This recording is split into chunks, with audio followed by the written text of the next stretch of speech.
3.2 का पांचवा प्रश्न।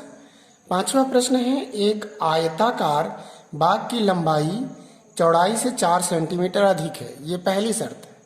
दूसरी शर्त है, इसी का अर्ध परिमाप 36 है। बाग की विमायक जांच कीजिए। बाग कैसा है? आयताकार है। तो हम हल करके एक ड्राइंग बनाते हैं। ये एक आयताकार बाग है, जैसा कि आपको फिगर में दिख रहा है। ये आयताकार बाग है। इसकी लंबाई से क्या है? लंबाई चौड़ाई से 4 सेंटीमीटर अधिक है। तो यदि हम चौड़ाई को x मान लेते हैं। चौड़ाई हमारी कितनी है? x, और लंबाई कितनी है हमारी? y, ऐसा मान लेते हैं। तो स्थितियां क्या बनेंगी इसको समझते हैं। तो यहां पर लिखते हैं कि माना आयताकार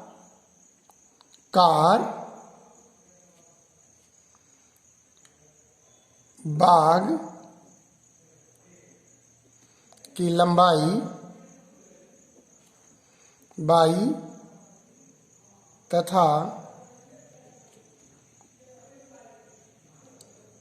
चौड़ाई x है। हमने आयताकार बाग की जो लंबाई है उसको y माना है तथा चौड़ाई को x में चित्रानुसार। अब हम प्रश्न की पहली शर्त से चलते हैं।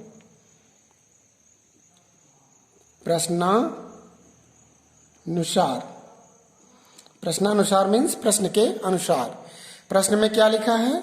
एक आयताकार बाग की लंबाई चौड़ाई से 4 सेंटीमीटर अधिक है। तो यहां लिखेंगे लंबाई बराबर चौड़ाई प्लस 4, क्योंकि चौड़ाई से 4 सेंटीमीटर अधिक है तो प्लस 4 होगा। और लंबाई कितनी है हमारी? y है। चौड़ाई कितनी है हमारी? x है, और ये प्लस 4 है, इसलिए यहां पर हो जाएगा y बराबर x प्लस 4। ऐसा हम लिख देंगे। इसको हम समीकरण 1 मान लेते हैं। अब दूसरे समीकरण के लिए दूसरी शर्त में चलते हैं। दूसरी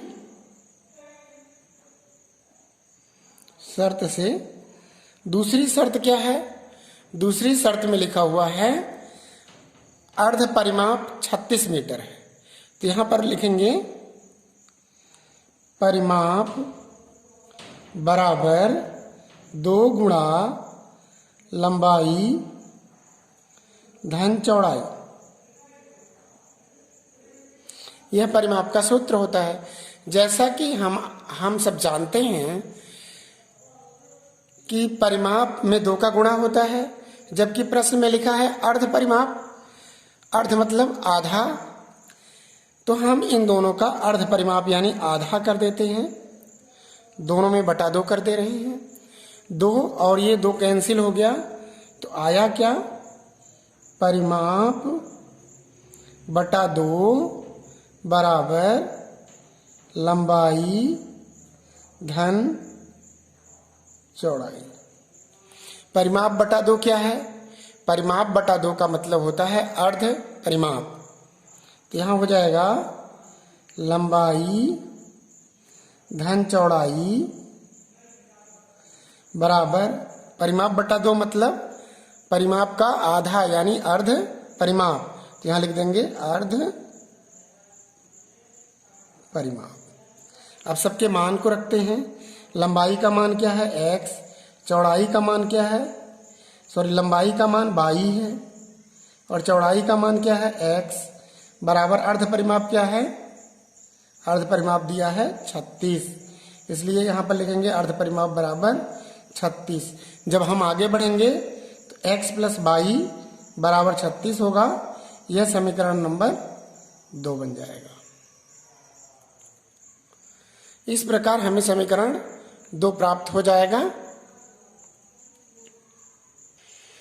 अब समीकरण 1 व 2 से, समीकरण 1 व 2 से समीकरण 1 क्या आया है?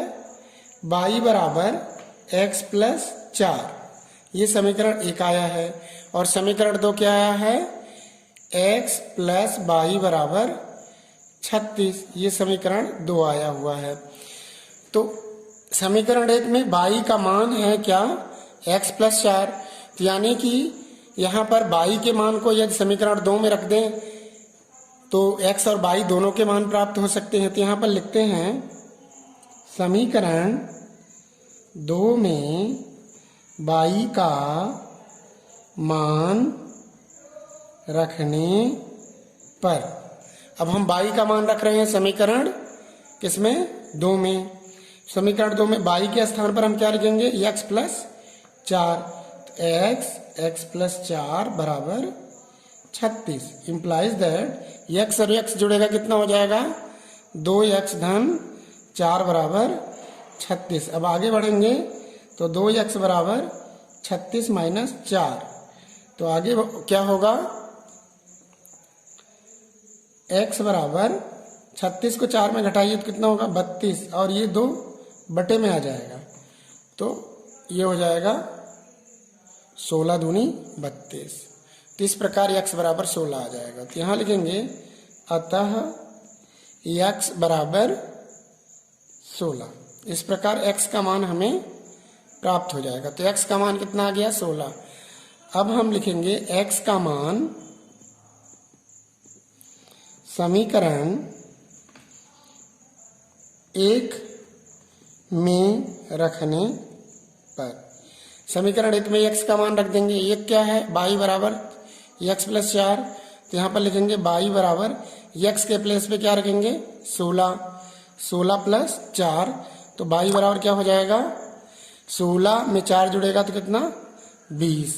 तो ये हो जाएगी हमारी क्या, लंबाई, और चौड़ाई क्या हो जाएगी, 16। तो यहाँ पर लिखेंगे अतः लंबाई y बराबर 20 मीटर तथा चौड़ाई x बराबर 16 मीटर। आंसर। इस प्रकार हम इस प्रश्न को आसानी से कर सकते हैं।